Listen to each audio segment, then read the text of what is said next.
Hola a todos y todas, bienvenidos al sexto episodio de Derecho a tus Oídos, el podcast de Fundación Pro Bono. Agradecemos a Radio María que nos permite grabar en sus estudios. Recuerda que nos puedes encontrar en Spotify, Apple Podcasts y Amazon Podcasts y próximamente en YouTube Music. En este episodio hablaremos sobre las implicancias en la entrada en vigencia y aplicación de la ley Karin, denominada así en honor a Karin Salgado, quien en 2019 se quitó la vida tras sufrir acoso laboral en su lugar de trabajo. En concreto, esta legislación garantiza una protección y prevención igualitaria ante casos de acoso en el ámbito laboral. Pero ¿cómo se aplica? ¿Qué conducta sanciona? ¿Y cómo hay que prepararse para su ejecución? Hablaremos de esto y más con 3 profesionales del área, amigos de Fundación Pro Bono. El primero es abogado de la Universidad de Chile y cuenta con un magíster en Derecho del Trabajo y Seguridad Social y profesor de Derecho del Trabajo en la misma casa de estudios. Además, es el socio fundador del estudio jurídico Lizama Abogados. Luis Lizama, muchas gracias por acompañarnos hoy. Gracias a usted por la invitación. Nuestra siguiente invitada es abogada de la Universidad Central de Chile, cuenta con un máster en Derecho en California Western School of Law de San Diego y actualmente se encuentra realizando su doctorado en Derecho del Trabajo e Inteligencia Artificial en la Universidad de Salamanca, España. Además, es la socia a cargo del área laboral del estudio jurídico Guerrero Olivos. Rocío García de la Pastora, muchas gracias por estar con nosotros. Muchas gracias, Eva, por la invitación. Encantada de estar aquí por Fundación Pro Bono. Nuestra última invitada es abogada de la Universidad de los Andes y parte de su especialización profesional la ha realizado en el ámbito laboral, que es su rol hoy como socia del estudio jurídico Cariola Díez Pérez Cotapos. Bárbara Zlátar, muchas gracias por venir a nuestro programa. Gracias a ti, Eva, y a la Fundación por esta invitación. Bueno, muchas gracias por estar acá los 3. Empecemos ya, porque este tema es algo que se viene hablando desde hace tiempo y viene a proponer un nuevo estándar para la cultura laboral en el país. Hoy hablaremos un poco de lo que propone la ley, sus problemas y desafíos, pero también conversaremos sobre cómo los abogados y las abogadas deberíamos prepararnos, ¿no?, para la entrada en vigencia de esta ley. Abro la conversación entonces para los 3, partiendo por ti, Bárbara. ¿Qué problemas o desafíos ves en la ley Karin? Sí, mira, creo que la ley Karin, y aquí después podríamos debatir en extenso, es una normativa que es necesaria, que implica ponernos a tono con la legislación y con la normativa a nivel global, pero también creo que ha sido una apuesta bastante ambiciosa y que podría generar temas de implementación. Esto considerando específicamente la incorporación de nuevos conceptos, tales como la violencia en el trabajo, en la que podremos ahondar después, y estableciendo también todo un estándar de compliance laboral que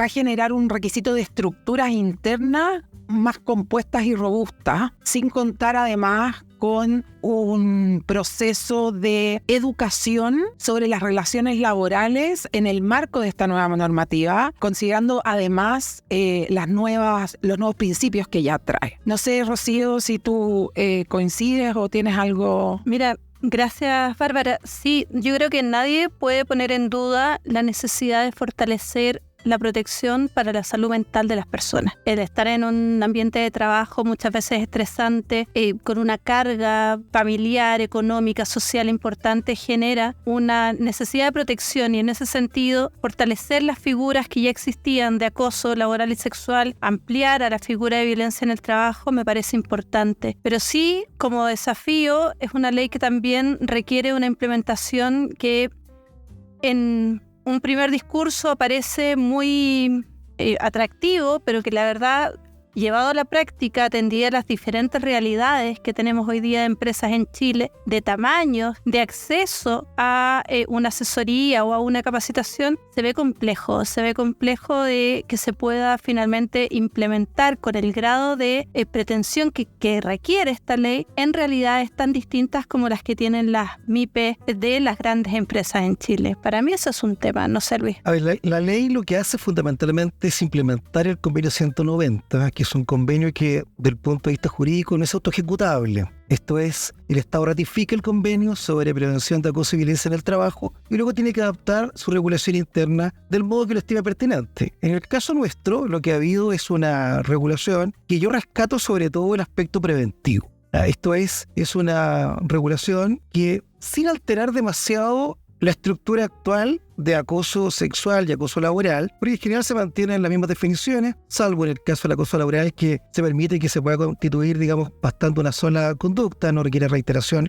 Ahora, incorpora, como decía Bárbara, la figura de la violencia en el trabajo. La verdad es que lo más relevante es que obliga a las empresas a tener un modelo de prevención y entender que el acoso y la violencia en el trabajo son un riesgo profesional, como la enfermedad profesional o el accidente del trabajo, y en consecuencia desarrollar un modelo en el cual tienen que haber elementos preventivos, esto es, evitar que se produzcan estas conductas, una tutela de carácter proactiva, esto es, producido el hecho, denunciado al empleador, de efectuar la investigación, adoptar medidas reparativas y medidas de cuidado respecto a la persona afectada, y también alguna tutela reactiva. Esto va a tener que el empleador sancionar la conducta prohibida y además intentar que no se vuelva a repetir. Entonces yo diría que el rescate de esta ley es, por una parte, que implementa en el nivel nacional un convenio ratificado por la República de Chile el año pasado y que entra en vigencia el 12 de junio, me refiero al convenio, la ley entra en vigencia el 1 de agosto. Y lo segundo es que hay un cambio, yo creo que un cambio de eje, ¿no?,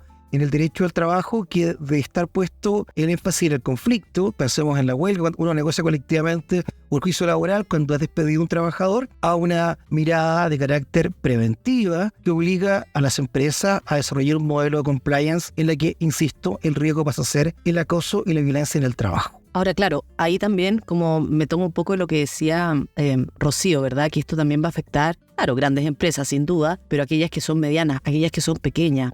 Y ahora me meto un poco en el switch también de las organizaciones sociales, ¿no? Entonces tenemos que nuestros trabajadores están contratados y todo, y son bastante pequeñas, y todos nosotros tenemos que ir adecuándonos a este cambio de eje, que como mencionaba Luis. Entonces, como abogados, ¿no?, ¿cómo podemos aportar y facilitar también a este cambio? ¿Cómo lo ven ustedes? Sí, mira, yo creo que la norma pretende establecer, sin duda, como parte de los riesgos asociados a la prestación de los servicios y por tanto requiere la necesidad de todo un compliance laboral o una solución preventiva para efectos de salvaguardar específicamente la salud mental y también las relaciones dentro del trabajo. Y ahí me quiero hacer un poco cargo de cómo se relacionan las personas. O sea, acá la ley lo que está tratando es de educar conductas. Y en ese sentido, la ley busca quizás un ideal, pero que creo que va a haber un proceso de rodaje, si se quiere de alguna forma explicar. Es decir, Rocío ya esbozaba algunas ideas al respecto. No necesariamente todas las áreas de la industria o bien las organizaciones sociales o las empresas, las medianas empresas o las pequeñas empresas se mueven en el mismo compás cuando estamos hablando del sistema de prevención, ¿verdad?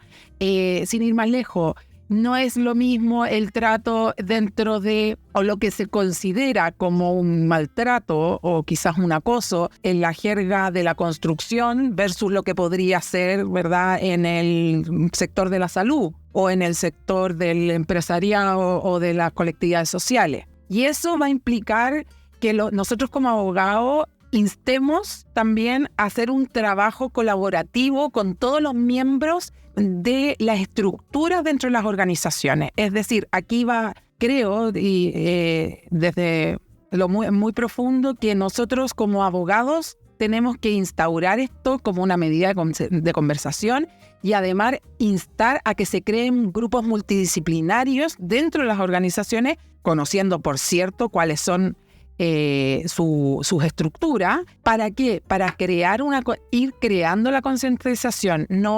Las leyes no se han probado como eficaces por el solo hecho de imponer sanciones, sino que implica también una educación. Esta es una ley que tiene un trasfondo, como tú ya comentabas al principio del podcast, tiene un trasfondo muy importante y eso tiene que llevar a una educación y a una concientización de todos los actores dentro de las estructuras y las organizaciones. Luis, ¿tú tienes ahí algún comentario sobre cómo podemos aportar? A ver, yo creo que el modelo de compliance supone indudablemente que efectuar algunas acciones. ¿Sí? La primera es la de reformar el reglamento interno para incorporar conductas prohibidas, porque la ley establece definiciones, pero dice entre otras conductas. En consecuencia, no son las que están definidas por la ley, podrían ser otras como el acoso sexista, el acoso en razón de género, el ciberacoso, que el empleador deberá regular y definir. Además, yo creo que en esta materia siempre va a ser bueno establecer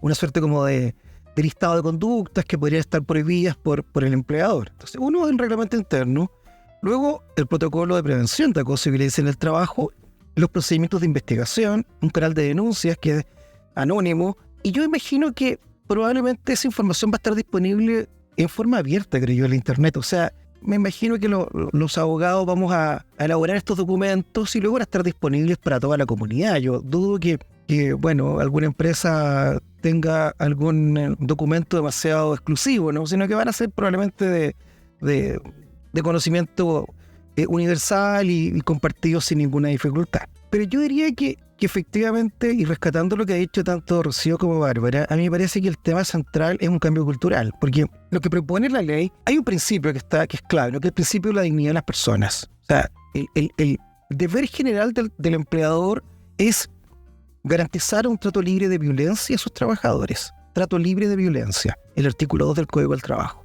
Y el fundamento de este deber general del empleador es un principio, que es el principio de la dignidad de la persona. Esto es, las personas debemos ser tratadas como fines y no como herramientas, como instrumentos. Y eso evidentemente que excluye hostigamientos, acoso, que pueden ser incluso, digamos, acciones muy violentas, ¿no? Como podría ser una golpiza, hasta acciones que son más bien de amenaza. Pero sobre todo, creo yo, aquí hay una directriz y que plantea que esta ley debe ser cumplida en etapas y que hay un estado de cosas deseables. ¿Por qué razón? Porque la ley es una perspectiva de género. Y cuando hablamos de perspectiva de género estamos hablando de igualdad material entre hombres y mujeres. Cuestión que en la actualidad no existe. No hay ninguna duda que la igualdad es formal, hay que tratar igual a hombres y mujeres, o darle un trato diferenciado según circunstancias determinadas. Aquí la idea es que haya igualdad de trato entre hombres y mujeres, pero en lo material. Y esa es una aspiración que es un estado de cosas. Entonces yo creo que la ley por sí misma también plantea que efectivamente esta es una ley que es por entregas. O sea, el estado de cosas no se consigue de aquí a mañana, se consigue a partir de un cambio cultural y que requiere indudablemente que campañas de orientación, campañas de formación, de sensibilización que la empresa deberá además adoptar. Sin duda. ¿Rocío? Sí, ahora de eso mismo, pensando que la empresa deberá adoptar, y volviendo a mi preocupación inicial, sería deseable también campañas que estén orientadas desde el mismo Estado a aquellas empresas pequeñas o las que no tengan acceso a estos programas de capacitación o a los abogados como especialistas, porque el resto si no va a ser buena voluntad, y con buena voluntad no estamos garantizando que efectivamente se produzca el cambio cultural que dice Luis, y que no solo está en esta ley, van a venir algunas otras leyes que están ahora en el Congreso que también hablan de medidas de prevención como una política preventiva dentro de la empresa, o sea, que se produzca un cambio en la forma de tratar, en el modelo de relacionamiento dentro de las empresas. Pero para poder lograr eso, tú tienes que considerar que hoy, atendida la edad de los trabajadores y los cambios generacionales, tú tienes que lograr un diálogo interno entre por lo menos 3 generaciones sumamente distintas. Entonces, no es un trabajo fácil cuando hablamos de sensibilidades o de generaciones que tienen vivencias tan distintas de lo que ellos entienden o les ha correspondido vivir por maltrato. No es fácil lograr una sola línea de verdad. Entonces, ese trabajo, que a mi parecer es muy profundo y requiere mucha sensibilidad, va a necesitar un apoyo que a mí me preocupa en la pequeña y microempresa, pero que sin duda también es parte de lo que nosotros hacemos dentro de nuestra capacitación, dentro del rol de educación, pero que te insisto, yo extraño aquí políticas públicas que puedan ir orientadas a que este cambio cultural llegue de forma efectiva y no se quede en una bonita letra, a aquellos empleadores que no tienen la capacidad hoy día de estar a la altura de lo que exige esta ley. Y ahora entremos un poquito en el tema de las conductas prohibidas que tiene esta ley, que tiene previsto esta ley, y además cómo se va formando este paradigma de la interpretación, ¿verdad?, de lo que dice la ley y cómo quizás lo van a tomar el día de mañana nuestros tribunales. A ver, yo diría que la ley mantiene, tal como señalaba, las definiciones que están establecidas, digamos, en la actual Código del Trabajo.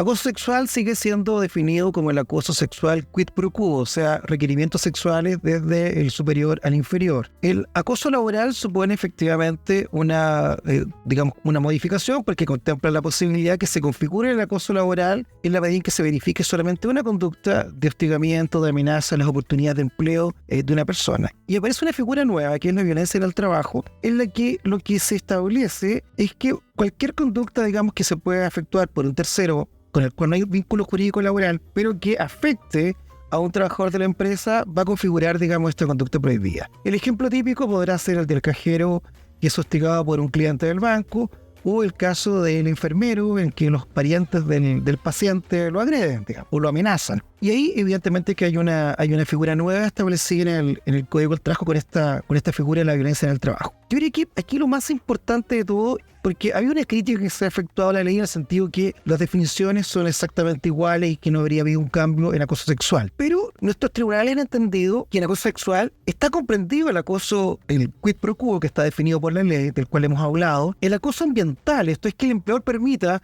un ambiente erotizado, un ambiente en el que efectivamente hay, por ejemplo, afiches de mujeres desnudas, digamos, y que evidentemente van en contra de las mujeres, o incluso el pensar en los tocamientos indebidos, o sea, una circunstancia en que una persona dentro de la empresa sea tocada por otro sin que ella lo consienta o él lo consienta, sería también acoso sexual. Entonces, nuestros jueces han ampliado la definición de acoso sexual al punto de que comprenden el acoso quid pro quo, el acoso ambiental y los que llamaríamos tocamientos indebidos. Probablemente debiera haber un avance en torno también al acoso en razón de género, el acoso sexista. Esto es que hayan estereotipos respecto a la mujer, que alguien le diga, por ejemplo, a una trabajadora, usted debería estar en su casa cuidando los hijos, que en el fondo es decirle, mire, el rol de la mujer es un rol de cuidado y no de ser productora para la familia. O el ciberacoso, ¿no? Aquel que se produce a través de un WhatsApp, a través de redes sociales, en que hay vínculo jurídico laboral, pero el medio sobre todo. Yo diría que en ese sentido, a mí me parece que la ley abre la posibilidad que el empleador regule qué es acoso sexual, y para ello me parece a mí que la tarea más relevante está hecha, que es consultar los fallos del tribunal en los cuales ya hay un avance en el sentido de ampliar las definiciones que la ley contempla. Claro. Rocío. Mira, sí, el tema del acoso sexual, nuestros tribunales han tenido la buena visión de, más que el concepto de acoso, es un maltrato sexual, porque no se requiere una reiteración. Para mí hay un contrasentido que el acoso se verifique una vez, siendo que el acoso por definición implica reiteración. Entonces lo que se ha sancionado ahora, y muy bien sancionado, son malos tratos de connotación sexual aunque ocurran una vez. Aquí, claro, puede haber algún tipo de confusión cuando hablamos de acoso laboral que ocurra una vez, porque sería maltrato laboral, ¿no? Pero son tecnicismos que al final lo importante es que queden claro, y los tribunales así han ido avanzando en esta línea, que lo que se sanciona son las conductas indebidas de carácter sexual o de carácter laboral, el hostigamiento, el maltrato, aquello que produce que un trabajador no esté bien en su trabajo por temor, por sentirse de una forma en que no debiese sentirse alguien que va a trabajar. Yo no debiese sentir miedo de ir a trabajar. Entonces, al final, hablando en términos muy sencillos, ese es el objetivo, que una persona pueda ir tranquila a su trabajo, como buscamos que una persona pueda estar tranquila dentro de la sociedad civil entera. No es más que llevar un anhelo que tenemos como ciudadanos de poder estar tranquilos y seguros a el trabajo, como un lugar más donde compartimos y donde pasamos buena parte de nuestra vida. Y los tribunales harán lo que suelen hacer en materia laboral, que es suplir las falencias que puedan generarse dentro de la lógica que les permite la interpretación de la ley, para poder aterrizarlo y darles una buena aplicación a los casos concretos. Yo creo que aquí la obligación que tiene el empleador base de cuidar la salud y la integridad de sus trabajadores, esto viene a ser una herramienta más de lo que siempre ha tenido. El empleador tiene la obligación de cuidar a sus trabajadores. Y eso ahora va a pasar por el desarrollar habilidades blandas que puede ser que antes no haya tenido en la educación y en el cambio cultural del comportamiento. Esto ya no es abra la puerta a la hora, mueva bien la tecla o cumpla con su trabajo. No, esto es de desenvolvimiento y de intercambio entre personas que ya no van en relación al cumplimiento de la función, sino que a cómo se comportan.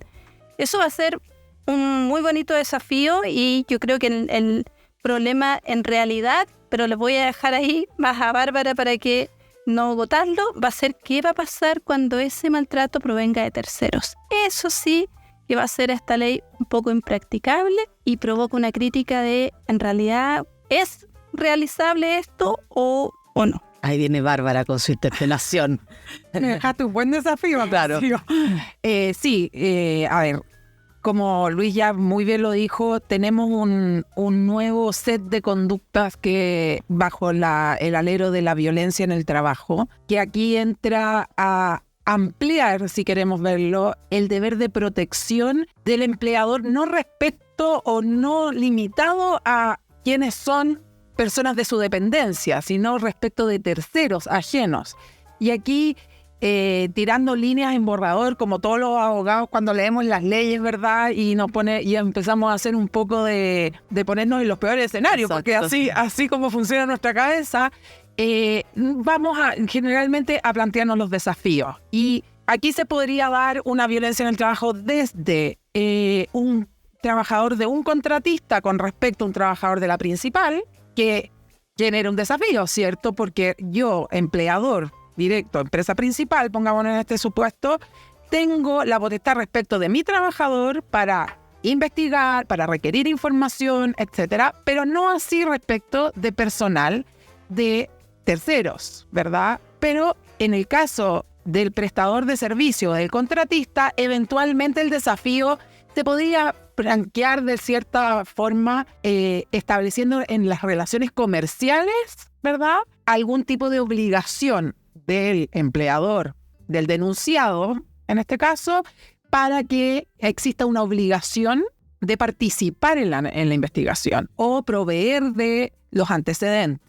El desafío que me parece, y no sé si coinciden, yo creo que con Rocío estamos más o menos alineados porque lo hemos conversado fuera de micrófono, pero sí va a generar todo una puerta, va a abrir una puerta y va a traer todo un tema. ¿Qué pasa con casos tales como los que decía Luis? El caso del cajero con el cliente. Lo estamos tratando de ejemplificar en eso, pero estamos hablando de terceros que no tienen ningún tipo de vínculo, ya sea con un tercero que se relacione con nosotros, claro, o directamente como empleadores, siempre pensando como empleadores. Un poco podría pasar que te podría pasar también a la fundación a ti. Claro. Con cliente pro bono. Exactamente, con un cliente pro bono. Y ahí sí que esperemos que no caigamos en la ineficacia de la norma, pero sí va a ser todo un desafío tratar de franquearnos posibilidades y medios para conducir estas investigaciones, para que estas personas quieran participar en ellas, ¿verdad? Y la forma como nosotros podemos involucrar a esos terceros denunciantes, porque en la práctica, y ahí les dejo también el micrófono a mis colegas, uh-huh. En mi experiencia pasa mucho que cuando se arma la investigación, el proceso, porque el proceso de investigación y la ley ahora es mucho más clara en eso, establece un procedimiento con fechas, con personas, con una serie de principios rectores. Entonces, en mi experiencia ha pasado que los denunciantes o los denunciados, o bien, más allá, los terceros que pueden actuar en calidad de testigo, cuando ven que se echa a andar esta maquinaria investigativa, no quieren seguir. Claro. ¿Correcto? Entonces, aquí creo que se podría dar en la práctica que preguntas tales como ¿qué pasa si el agresor, que podría ser este tercero, no quiere colaborar con este proceso de investigación, ¿verdad? ¿Cómo yo me salvaguardo, pensando siempre desde el prisma del empleador, que yo cumplí con mi obligación, ¿verdad? Mi obligación de investigar. Obviamente que la ley no nos obliga a imposible, pero siempre tenemos que entender que la relación laboral es una relación asimétrica, donde el empleador tiene un deber de cuidado. Entonces, ¿cómo? Y ahí yo creo que también, y estoy muy de acuerdo con la Rocío, en el sentido que vamos a tener que transitar a ver cuál va a ser el desarrollo jurisprudencial de estas figuras. Pero sí se va a abrir todo un tema y en ciertos sectores mucho más que en otros. Sin duda. Bien, estoy pensando en organizaciones sociales, en empresas o en áreas como retail, por ejemplo. Sí, sin duda. Luis. Sí, es que pero yo creo que aquí el tema es otro, digamos, porque efectivamente aquí en medida de prevención es como el empleador garantiza que un trabajador esté libre de agresiones por parte de un tercero. Si el tercero no quiere colaborar, bueno, ¿qué le vamos a hacer, digamos? Pero el empleador tiene que adoptar medidas de resguardo respecto a sus trabajadores. Entonces, claro, si resulta que el cajero es agredido, tendrá que blindar la caja. Claro. Y si resulta que hay una persona que hostiga, que es tercero, que es cliente o que es el pariente de uno de los dueños de la empresa, digamos, tendrá que aislarlo y tendrá que adoptar medidas también incluso un poco más eficaces, ¿no? Tendrá que hacer denuncia al Ministerio Público, porque pensemos que esta ley se aplica también al sector público. Se aplica, digamos, esta ley, digamos, respecto de funcionarios municipales, funcionarios públicos, en los que la verdad es que uno ve a menudo noticias en las cuales los parientes de un paciente que ingresa herido a un consultorio agreden al médico, agreden al paramédico o a la TENS. Bueno, entonces evidentemente que ese empleador, que el Estado tendrá que garantizar que esa persona cuando va a su trabajo no sea víctima de una acción, digamos, que pueda ser intimidatoria, que pueda ser violenta. O sea, aquí el tema no es establecer responsabilidad, porque no podría cómo aplicar sanciones al empleador. No son trabajadores de la empresa. O sea, aquí es el acosador sexual, el acosador laboral que es empleado de la compañía. Pero si en definitiva hay un tercero que agrede o que amenaza a un trabajador, la obligación del empleador, en cumplimiento de su obligación de mantener un trato libre de violencia dentro de la empresa, es adoptar medidas de resguardo. Y ahí yo creo que la ley plantea un desafío a los empleadores, sobre todo quienes tienen atención al público y que además el trabajador es víctima de acciones violentas, agresivas o amenazantes. Bueno, de adoptar medidas de resguardo, medidas de prevención que eviten que eso se vuelva a producir. Sí, qué bueno que tocaste el punto de los organismos públicos, ¿verdad? Que también van a tener responsabilidad aquí para poder ir adaptándose a este cambio. Sí, a mí me quedó una idea mientras los escuchaba, porque lo que uno entiende acá es que, en definitiva, quiero una sociedad no violenta, quiero una sociedad que no agreda. Y echo un poco de menos que quizá esta no debió ser una ley laboral. Esta debió ser una ley ómnibus, una ley transversal que imponga obligaciones y responsabilidades a todas las personas. Ciudadanos, claro. Claro, y el empleador tendrá que adoptar dependiendo del rol que le toque jugar. Pero si esta carga solo se deja impuesta al empleador y al tercero que no está en esta relación laboral, lo deja sin la debida aplicación, a mí me hubiese gustado que fuese una ley más amplia, con especificaciones en materia laboral, pero que ya que estamos hablando de la violencia, se pudiese hacer de un poco más transversal en la sociedad civil entera. Ahí, Luis, algo ibas a comentar. Sí, lo que ocurre es que el convenio 190 es un convenio bastante amplio. O sea, de hecho, los sujetos a los cuales se les aplica son trabajadores independientes, trabajadores informales, trabajadores dependientes. O sea, el convenio 190 es suficientemente amplio como para que la ley interna podría haber regulado también de una manera más extensa esta regulación. Claro, la opción que efectúa, y yo encuentro que bien el derecho nacional, es, bueno, vamos al Código del Trabajo, estatuto de empleados públicos, para regular primero, digamos, respecto a estos trabajadores, estas medidas. Pero claro, el convenio 190 es un tratado de derechos humanos, no hay ninguna duda. Se otorga cuando se cumple 100 años de la OIT, el año 2019. Se aprueba con un quórum altísimo de aprobación por parte de los Estados miembros. Casi 30 estados ya han ratificado el convenio de la OIT. Chile es de los pocos países que ha adecuado su regulación interna. Y yo creo que, a mí me parece que esta ley son muy buenas noticias, digamos. Yo creo que además le plantea un desafío a la sociedad civil. Creo que es necesario que hayan acciones emprendidas, no solo desde el Estado, sino también, ojalá, digamos, de la oposición pro bono, campañas de sensibilización, campañas de capacitación. yo les quiero anticipar lo siguiente: nuestro estudio jurídico va a tener un observatorio de ley Karin que vamos a tener en nuestro sitio web, un repositorio con toda la información disponible, digamos, de la evolución de la ley, de la manera en que se aplica por la jurisprudencia. Y eso creo yo que es el desafío que tenemos desde la sociedad civil de, tratar de erradicar la violencia en el trabajo. Sí, y absolutamente nuestra labor como abogados también, pensando en nuestro compromiso pro bono, es concientizar y ser parte de la discusión para no quedarnos solamente en la implementación, sino que también en la forma de vivir lo que queremos a través de la ley. Sin duda. Bueno, nosotros desde Fundación Pro Bono, gracias también a nuestros miembros, ¿no? Vamos a impartir estas charlas a otras organizaciones sociales, justamente de Ley Karin, ya emprendedores, microempresarios, ¿verdad? Para que estén tomando conocimiento, empiecen a educarse en este tema y podamos hacer que este sistema confluya hacia donde debe ir. Y con eso llegamos al final del 6º episodio de Derecho a tus Oídos. Quiero agradecer a nuestros maravillosos invitados: Bárbara Slatar, de Cariola Díez Pérez Cotapo, Luis Lizama, de Lizama Abogados, y Rocío García, de La Pastora de Guerrero Olivos, todos estudios miembros de Fundación Pro Bono. Muchas gracias por venir. Gracias a ti por la invitación. Gracias a la Fundación y a ti, Eva. Muchas gracias, Eva. Siempre un gusto. Nuevamente, muchas gracias a Radio María para facilitarnos este espacio, y si quieren seguir explorando el mundo del derecho con nosotros, los invito a suscribirse. Estamos en Spotify, Apple Podcast y Amazon Podcast, y sí, prontamente en YouTube Music. También recuerden seguirnos en nuestras redes sociales. Estamos en Facebook, Twitter, Instagram, LinkedIn y hasta TikTok. Búscanos como Fundación Pro Bono Chile. Nos escuchamos en el próximo mes con otro episodio de Derecho a tus Oídos. Hasta la próxima.